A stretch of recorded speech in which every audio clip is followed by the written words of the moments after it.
안녕하세요. 수아입니다. 이번 시간은 나무 아미탑을 연불공덕으로 단명팔자를 바꾼 스님입니다. 이 이야기의 주인공 되시는 스님은 대만의 정공 큰 스님입니다. 정공 큰 스님은 대만의 청토종을 전 세계에 알리신 분입니다. 크게 부흥을 시키신 훌륭한 큰 스님이십니다. 우리나라 불교 신도 중에서도 아시는 분들이 많고, 특히 나무아미탑을 연불 수행을 하시는 분들은 대부분 아실 것입니다. 저도 이 정공 큰 스님의 법문을 여러 차례 들었습니다.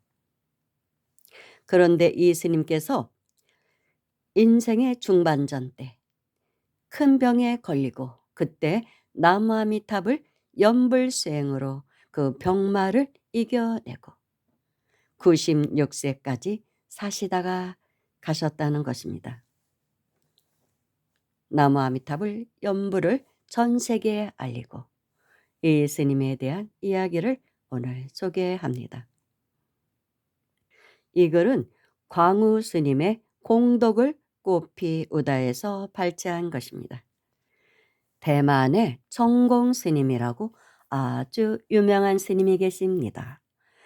정공 스님께서 출가 전 어머니께서 사주팔자를 보면 단명살이 있었다고 합니다. 스님의 아버지는 사냥을 좋아했다고 합니다.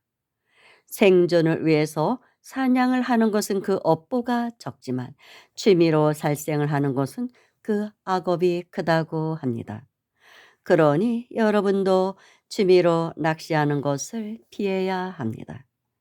또 어리석은 신도들은 바다에 가서 방생을 해놓고 횟집 가서 회를 먹는 분들도 계십니다. 어쨌든 이 정공 스님 집안 내력은 사냥을 하는 업보가 강력해서 남자들이 45살을 넘지 못한다는 소리를 들었다고 합니다. 집안 내력이 그랬던 것이죠. 그 업보로 인해서 정공 스님이 출가 전 아버지를 45살의 여의였고요. 할아버지도 큰 할아버지도 45살에 돌아가셨답니다. 이에 출가를 하시기 전 정공 스님의 어머님께서 마음이 불편해서 용하다는 점쟁이가 있어 점 같은 걸 보셨다고 해요. 그러자 그 점쟁이가 하는 말이 스님은 엄청 지혜롭고 총명하신데 수명은 길지 못합니다 하셨답니다. 몇 살까지 살까요 하고 여쭸더니 45살을 넘지 못할 것입니다. 그러더래요.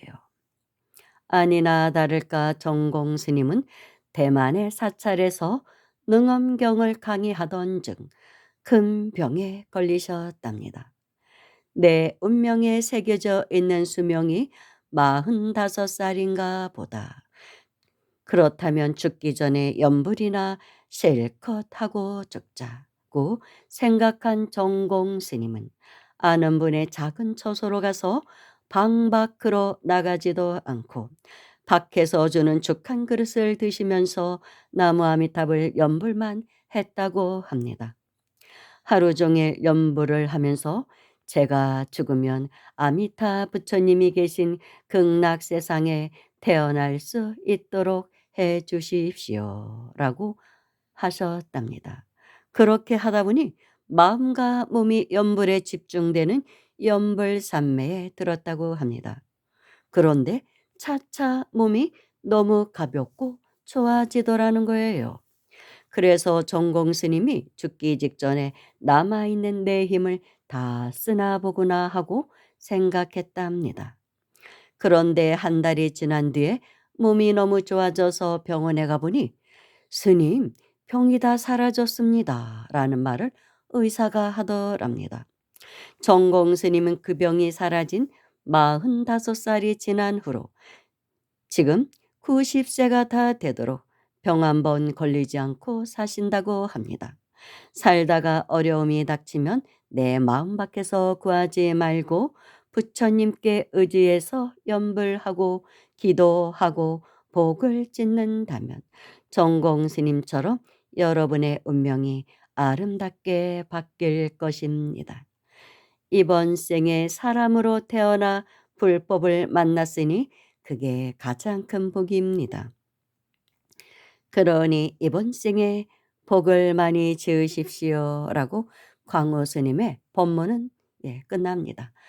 그런데 스님이 이 글을 쓰신 후에 몇 년 후에 정공 스님은 96세가 되셨을 때 열반에 드셨습니다. 재작년에.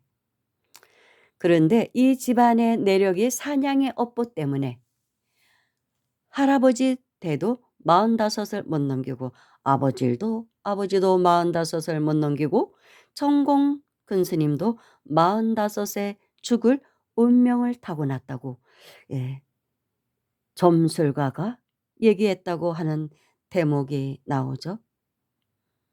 그게 바로 집안의 업보이면서 반드시 집안의 업이 깊어지면 그 집안의 업을 제도할 자손이 태어나게 된다는 것입니다. 그 집안을 천도시킬 사람이 태어나게 됩니다. 그 역할을 하신 분이 정공 큰 스님이었던 것이죠. 그래서 정공 큰 스님에게도 그런 큰 병이 오고, 그리고 그때 부처님법을 만나서 나무아미탑을 염불을 함으로써 그 업을 소멸하고 장수하시고 전 세계에 나무아미탑을 염불을 전파하신 것입니다. 대부분 악업이 깊은 집안에는 반드시 그 집안을 제도할 자손이 태어납니다. 어쩌면 조상이 다시 온 것일 수도 있습니다. 사냥을 많이 하셨던 할아버지가 깊이 참회를 하고 다시 오신 것일 수도 있습니다. 그래서 이 생에는 부처님법 만나서 염불을 함으로 해서 자신의 업을 소멸하고 전생에 지었던 업도 소멸하고 이 생에 일찍 죽을 그 운명도 극복하고 큰 스님이 되셨을 수도 있습니다. 결자해지라고 그런 업을 물려준 할아버지가 다시 오셨을 확률이 높다고 저는 생각합니다. 그런 생각도 드네요.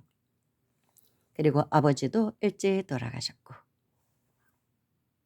할아버지의 환생은 아닐지라도 아무튼 이런 집안에는 또 조상 중에서 선근을 지은 선업을 많이 지은 분이 그렇게 제도하기 위해서 자손들의 업을 제도하기 위해서 태어나기도 한다고 합니다. 그런 이치가 있다는 것을 아시면 됩니다. 감사합니다.